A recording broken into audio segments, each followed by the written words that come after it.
si arrim ne ti pastrojmë çantat në shtëpi pa i dëmtuar, sepse ka një kosto shumë të lartë nëse ne i çojmë diku tjetër, të jemi sinqert, si pastrojmë çantat pa shumë mund dhe pa shumë para. Pastrimi i çantave nuk është se do në një filozofi të madhe, besoj. Po. Thjesht ujë me sapun të butë. Ujë me sapun? Me sapun të butë, jo kështu të gryrës. Gentil. Jeti butë. Duken sapunët kur e thonë janë gentil kur të. Gentil.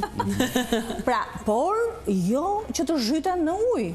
Me një lesk mikrofiber, e njom pak, i ve pak sapunin e lëngët dhe e fërkon. Dhe pastaj duhet një mikrofiber tjetër për ta tharë? Për ta tharë pa tjetër.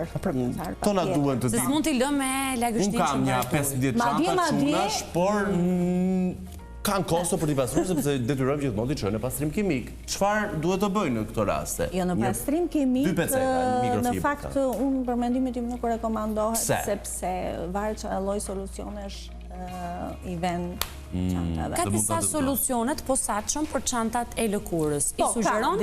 Ka disa, po duhen parë mirë secilat. Çfarë nuk duhet të mbart? Çfarë nuk duhet të mbart një solucion? Përbërësit që ka aty, për cilët janë për lëkurë, janë për copë, janë për çfarë lloj cope, pra duhen lexuar.